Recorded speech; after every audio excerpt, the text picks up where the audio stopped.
Hello everyone, welcome to today's class. आज के lecture में हम लोग डिफरेंशियल इक्वेशन सॉल्व करना सीखेंगे। अब डिफरेंशियल इक्वेशन सॉल्व करने की भी ना कई स्टाइल है। एक उसमें से है कि सेपरेटिंग वेरिएबल, ठीक है। एक नेक्स्ट आएगा होमोजेनियस, उसके बाद नेक्स्ट आएगा लीनियर डिफरेंशियल इक्वेशन, ठीक है। तो सेपरेटिंग वेरिएबल बेस की तरह act करता है होमोजेनियस के लिए, क्योंकि होमोजेनियस में थोड़ी सी मेहनत करते हैं, फिर वो वन सेपरेटिंग वेरिएबल चाहता है। और जैसे कि नाम सजेस्ट कर रहा है सेपरेटिंग वेरिएबल, मतलब हमें वेरिएबल्स को सेपरेट करना है, एक्स को अलग करना है, वाई को अलग करना है, ठीक है। तो बेसिक आइडिया कुछ ऐसा रहेगा। मान लो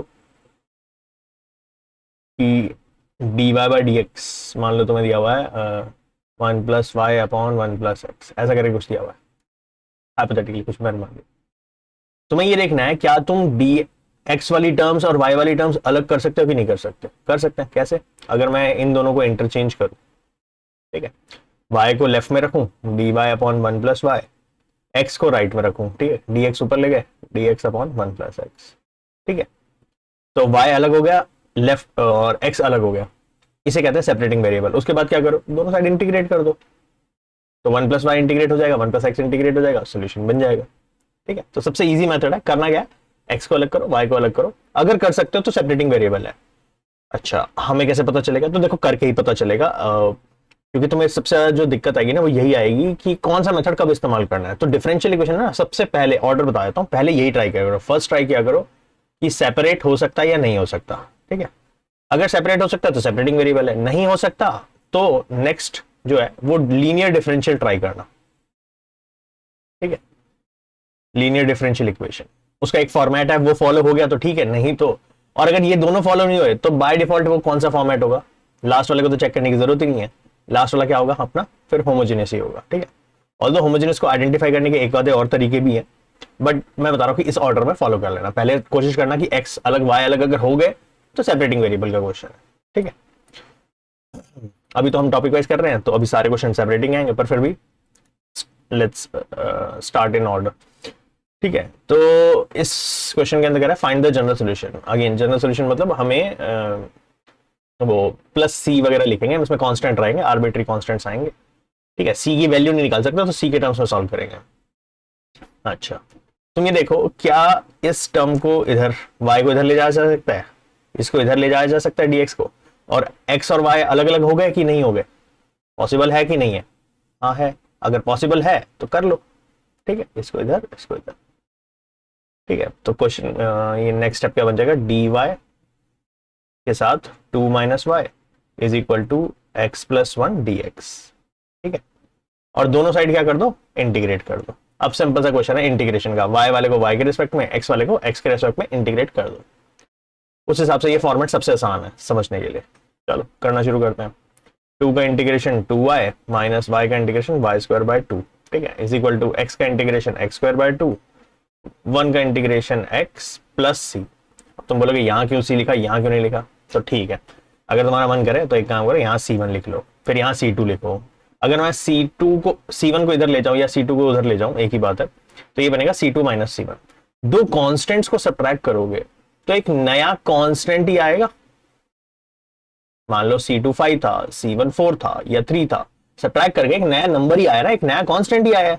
तो इसलिए ना दोनों साइड सी सी लिखने का कोई पॉइंट नहीं है, सिर्फ एक साइड सी लिख लिया करो, ठीक है। चलो थोड़ा ठीक करना है तो ठीक कर लो, एलसीएम एलसीएम लेके। तो ये हो जाएगा 4y - y² is equal to x² plus 2x plus 2c। अच्छा, अगर अगेन टू, इसको एक काम करते हैं, सी नहीं फिर C1 लिख लेते हैं, ठीक है। बताता हूँ अभी क्या कर रहा हूँ मैं इसको। फिर एक काम करो, सब कुछ लेफ्ट में या राइट में ले आओ, कैसे भी कर लो। तो x² प्लस y², ठीक है, ये प्लस y² हो जाएगा, plus 2x minus 4y plus 2c1 equal to 0। ये सोल्यूशन हो गया जनरल C1 के टर्म्स में। अब हो सकता है कि ऑप्शन में ना 2c1 ना लिखा हो, क्यों?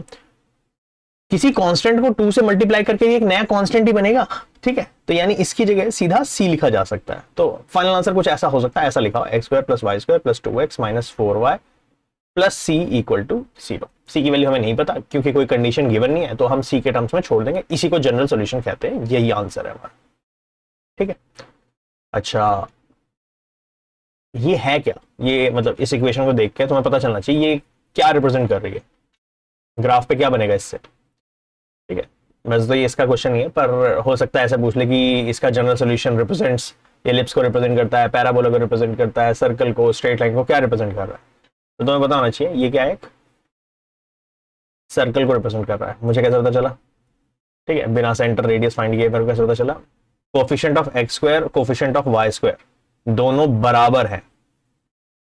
जरूरी नहीं है कि 1 होने चाहिए, इक्वल होने चाहिए। 2x square plus 2y square होगा तो भी सर्कल होगा, प्लस होना चाहिए, ध्यान रखना, माइनस नहीं। X square plus y square, 2x square plus 2y square, 3x square plus 3y square, as long as एक तो x square y square add हो रहे हैं और दोनों के कोफिशिएंट इक्वल है तो वो सर्कल होगा। अगर इक्वल नहीं हुए तो इलिप्स होगा, ठीक है। चल नेक्स्ट देखते हैं। सेपरेटिंग वेरिएबल अब तो इजी है, मतलब अगर इसमें घूम फिर के तुम्हें कोई चीज परेशान करेगी वो इंटीग्रेशन ही हो सकता है, ठीक है। dx को इधर ले आओ, dy को इधर ले आओ, सॉरी 1 प्लस वाई स्क्वायर को इधर ले आओ, तो dy upon 1 plus y square is equal to dx upon 1 plus x square.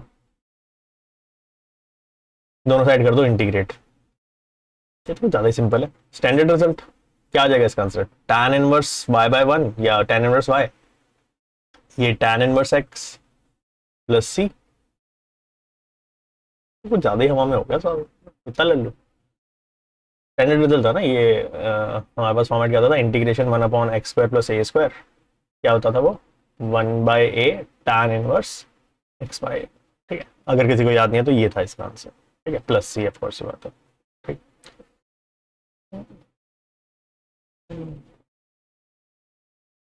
ठीक है, खत्म। और तो क्या ही करें इसमें, प्रॉपर्टी लगाने को लगा सकते हैं tan इनवर्स वाली, बट हो सकता है मतलब आंसर की रिक्वायरमेंट हो सकता है ना हो, इतना सही हो, ठीक। चल नेक्स्ट देखते हैं। Find the particular solution. Again particular solution में कुछ अलग नहीं करना, जो अभी तक कर रहे थे वही करेंगे। सॉल्व करने के बाद आंसर में सी आएगा, कांस्टेंट आएगा, वो सी की वैल्यू इस कंडीशन से निकालेंगे कि y की वैल्यू 1 है जब x 0 है, तो उससे c निकाल लेंगे हम। चल x को यहीं रहने दो, y को इधर ले आओ, सिर्फ वाई स्क्वायर को इनफैक्ट, और इसको इधर ले जाओ, ये जाएगा dy upon y square is equal to minus 4x dx। Integrate कर दो दोनों साइड, तो 1 बाय वाई स्क्वायर का integration minus 1 by y minus 4x square by 2 plus c, ये बन जाएगा इंटीग्रेशन इसका। अब कंडीशन पुट करो, ठीक है, कि at y equal to 1, sorry at x equal to 0 y is 1, डाल दो यहाँ पे 1 बाय वाई यानी 1 माइनस 4 इंटू, ये तो 0 ही हो गया, प्लस सी, यानी सी की वैल्यू आ गई 1, ठीक। अब क्या करेंगे, फाइनल आंसर कैसे लिखा जाएगा, फाइनल आंसर यही वाला है, बस इसमें सी की वैल्यू डाल दो, minus 1 by y is equal to, इसको सॉल्व कर लेते हैं, 4 और 2 माइनस 2x स्क्वायर प्लस 1, ठीक है। या अगर तुम्हें थोड़ा ठीक करके लिखने का मन करे तो इसको ऐसे लिख लो, y is equal to, negative उधर ले जाओ, minus 1 upon minus 2x square plus 1, या 1 अपॉन 2x स्क्वायर माइनस 1, ठीक है। नेगेटिव नीचे लेके साइन बदल दिए, ठीक, ये बन जाएगा। हो सकता है मतलब ऐसे आंसर्स दिए हों, डिपेंड करता है कि आंसर कहाँ छोड़ना है, ये तो थोड़ा एम्बिगुअस रहेगा, बट इस तरह से लिखा जा सकता है इसको, ठीक है। ये भी ठीक है, ये भी ठीक है, ये भी ठीक है, सारी जगह हर आंसर अपनी जगह ठीक ही है, ठीक है।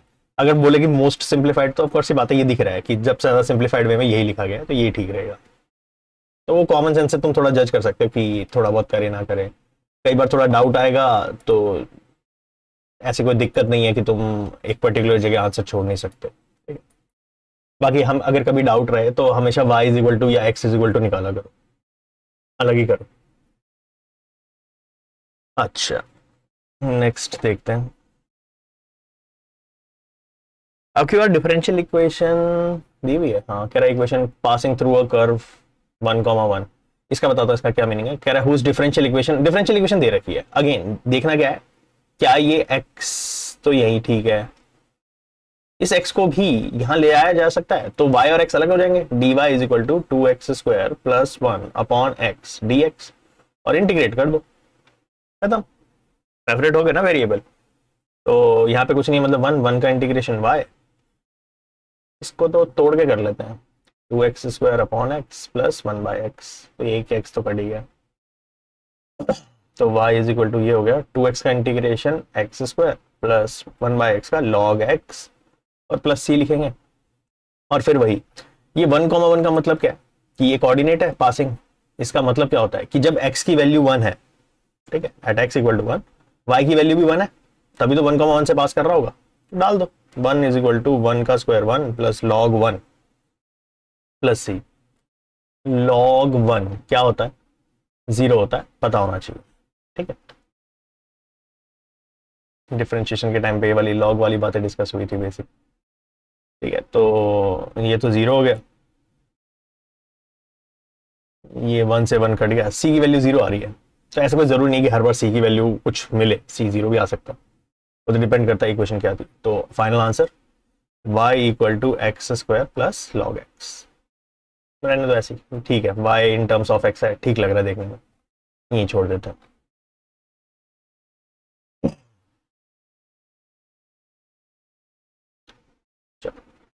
अच्छा, वैसे लॉग में लिखते हैं ना तो थोड़ा कन्वेंशन फॉलो करें तो मॉड एक्स लिखते हैं, ठीक, डोमेन के लिए सेंस में, ठीक, मॉड लिख लेना वहां पे। तो कल को अगर आंसर में मॉड लिखा तो परेशान मत रहो, लॉग का आंसर हमेशा मॉड में होता है ना, मतलब एक्स का 1/x का इंटीग्रेशन लॉग मॉड एक्स होता है प्रिसाइसली।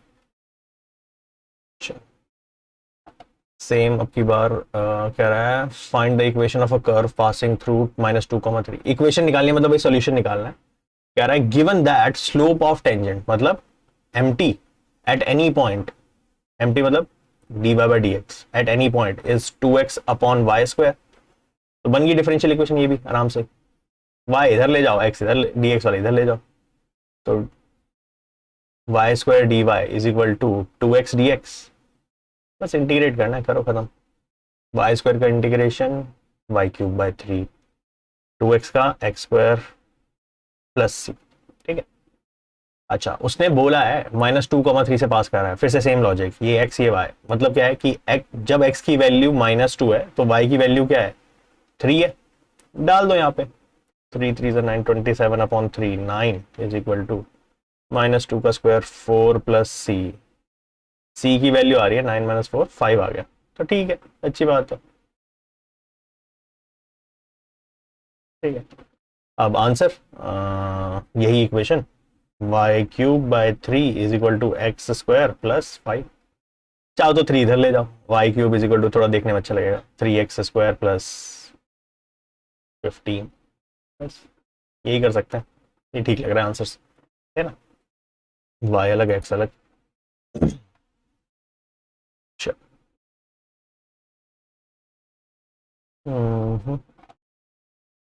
सेपरेटिंग वेरिएबल ना ओवरऑल ज्यादा ऐसे मतलब ना कोई खतरनाक सी चीज नहीं है, घूम फिर के अगर थोड़ा सा कुछ चीज परेशान करेगी तो वो इंटीग्रेशन ही हो सकता है, ठीक?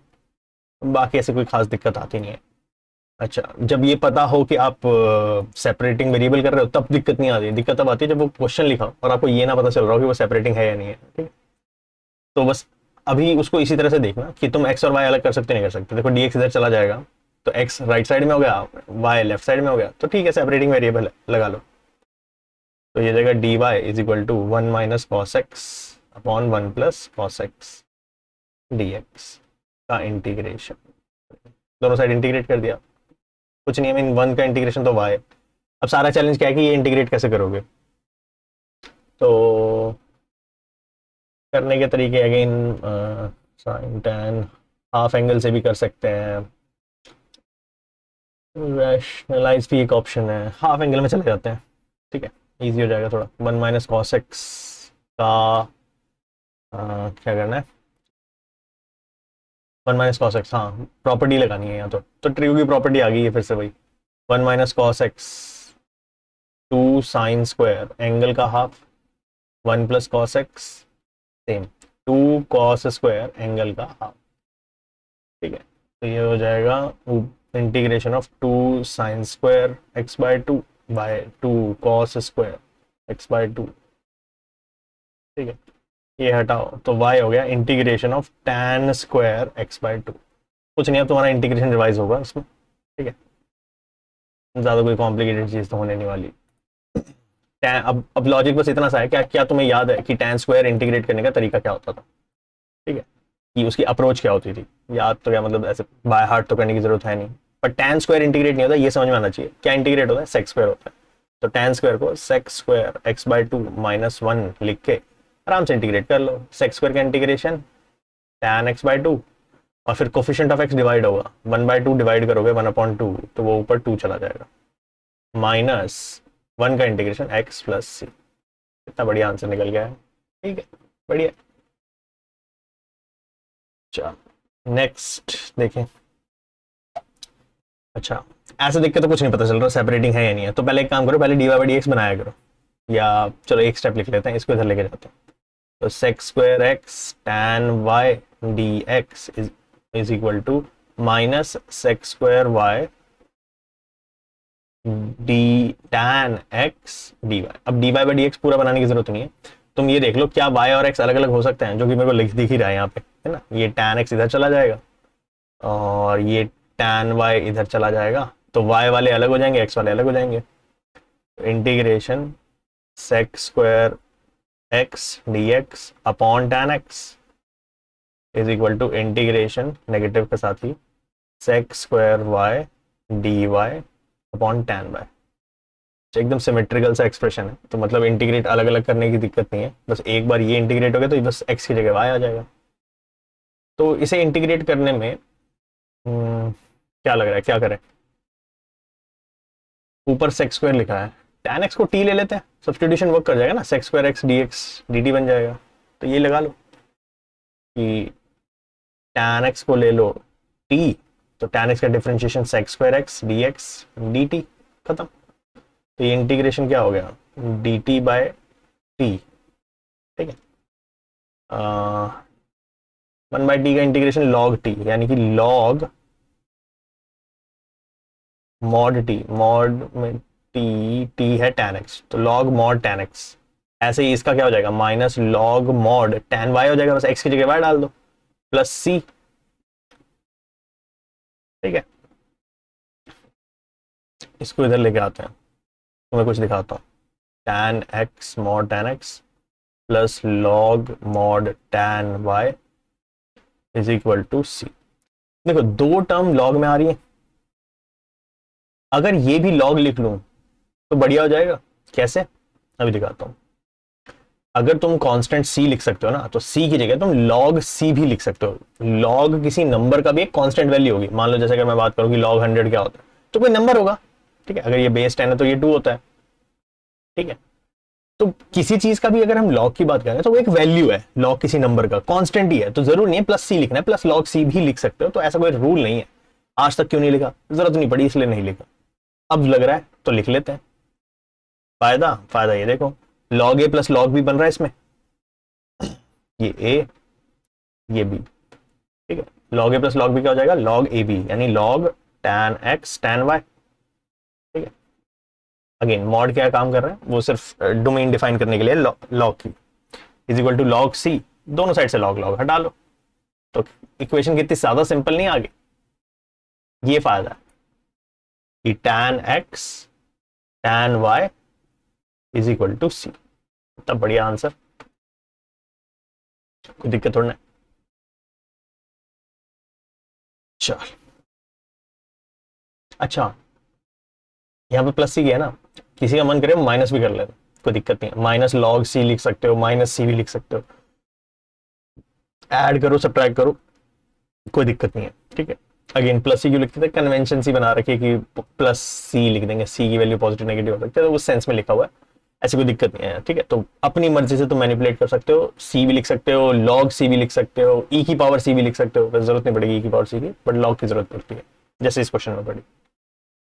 करना का भाई ये भी समझ लो, जब दो एक्सप्रेशन लॉग में आ रहे हैं तो कांस्टेंट भी लॉग में ले लेना, मतलब मल्टीपल एक्सप्रेशन अगर लॉग में है तो कांस्टेंट भी लॉग में ले लेना, एक्सप्रेशन सिंप्लीफाई होना आसान हो जाता है। अगर मैं तुम्हें बोलता कि ये मेरा आंसर है तो कितना अजीब सा लग रहा है, और ये देखो जरा कितना ज्यादा सिंप्लीफाइड हो गया, जस्ट बिकॉज कि मैंने सी की जगह लॉग सी ले लिया।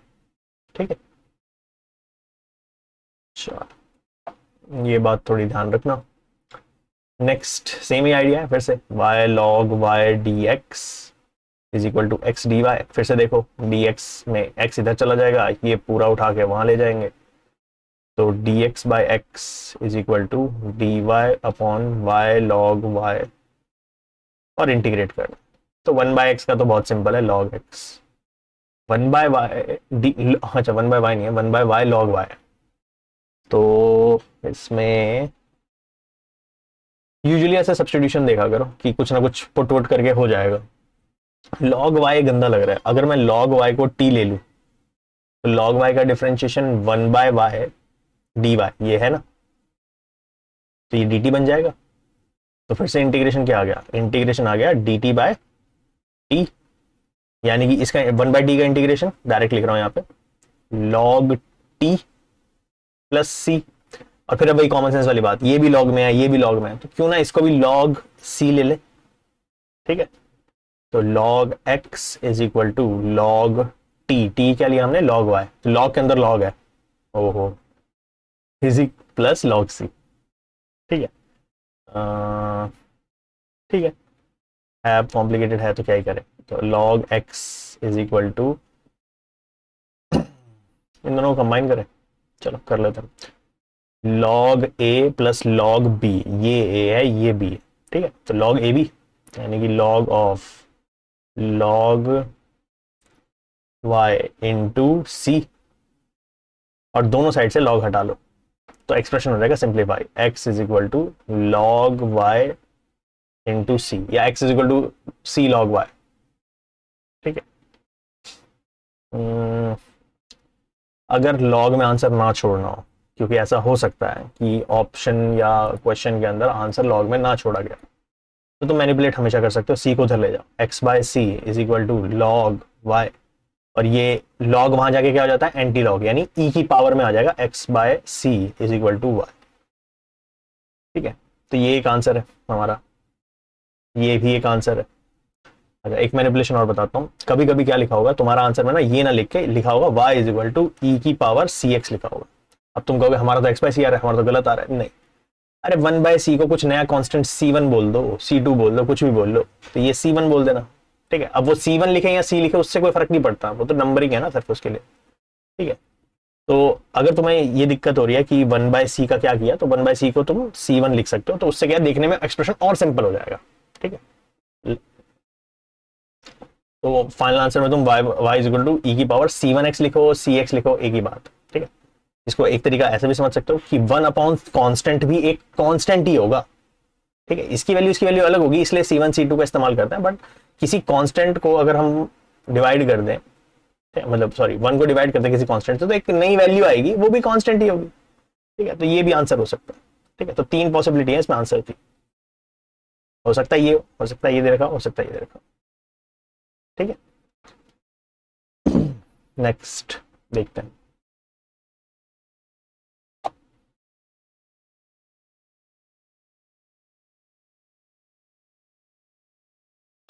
सेम वही करना है, e की power x tan y dx is equal to, ये टर्म पूरी उठा के इधर ले जाओ, 1 माइनस ई की power x x square y dy। ठीक, चीजें अलग अलग करनी शुरू करो, 1 माइनस ई की पावर x, इसको उठा के यहाँ लेके, tan y को उठा के इधर लेके जाओ, हो जाएगा e की power x upon 1 minus e की power x dx is equal to sec square y dy tan y।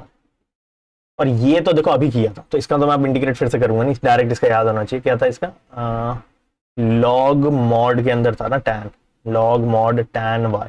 ठीक है, तो फिर से नहीं कर रहा, इसको देख लेते हैं,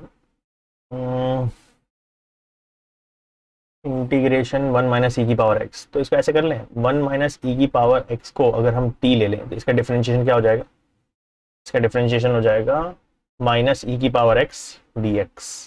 ठीक है, dt, t का डिफरेंशिएशन dt हो जाएगा। तुम कहोगे माइनस तो नहीं है, तो माइनस तो एडजस्ट कर सकते हैं, कोई दिक्कत नहीं है, एक माइनस बाहर एक माइनस यहाँ।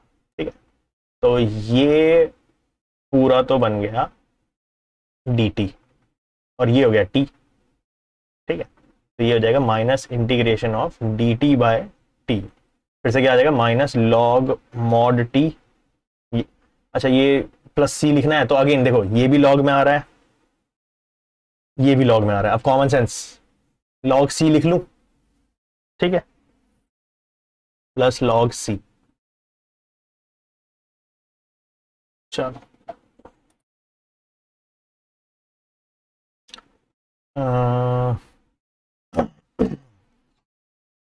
इसमें एक काम करो, अच्छा ये मॉड के अंदर ये भी, ठीक है, इसको इधर ले आओ, सारे चीज इधर ले आओ। Zero is equal to log mod t plus log mod tan y plus log c. तो ये हो जाएगा log a plus log b plus log c, ठीक है, जो कि है ये लॉग सी। तो लगा दे प्रॉपर्टी, क्या हो जाएगा, लॉग में एडिशन क्या बन जाता है, मल्टीप्लाई, तो log of mod of t tan y into c. अरे ये टी क्यों चला रहे हैं वैसे, टी को रिप्लेस ही कर देते हैं ना, टी था क्या हमारा, रिप्लेस वैसे मेरे को उसी स्टेप में कर देना चाहिए था, मैं अब चेंज कर देता हूँ, वन माइनस ई की पावर एक्स लिया था ना, तो ये हो जाएगा log mod one minus e की power x tan y c, ठीक है। अच्छा लॉग वहां जाके जाएगा एंटी लॉग या ई की पावर, तो ई की power zero is equal to one minus e की पावर एक्स टैन वाई, और सी मल्टीप्लाई में चल रहा है, ई की anything raise to power zero is one, c one minus e की पावर एक्स टैन वाई। ये आंसर हो सकता है, या फिर इसे मैनिपुलेट करने के तो देखो कई तरीके हैं, मैंने तुम्हें दिखाई दिया कि फाइनल इक्वेशन को तो बहुत तरीके से वेरी किया जा सकता है, ठीक है। हो सकता है आंसर में टैन वाई में दिया हो, तो tan y is equal to ये सारा उधर चला जाएगा, one upon c one minus e की पावर एक्स, और वन अपॉन सी को कुछ कांस्टेंट बोल दो, तो c one upon one minus e की पावर एक्स, हो सकता है ऐसा दिया। और अगर एक्स के टर्म में या ई की पावर एक्स के टर्म में लेके जाना है तो टैन वाई और उसको उधर ले जाओ, ठीक है। तो ये आंसर हो सकता है, ये आंसर हो सकता है, ठीक है, या फिर टैन वाई और सी को ले जाओ उधर, तो वन माइनस ई की power x is equal to one upon c tan y, तो इसको मैनिपुलेट करें तो ई की power x is equal to one minus one upon c tan y, ये भी लिख सकते हैं आंसर ऐसा, तो टैन को चाहो तो ऊपर कॉट लिख लो, वन बाई सी वन को वन माइनस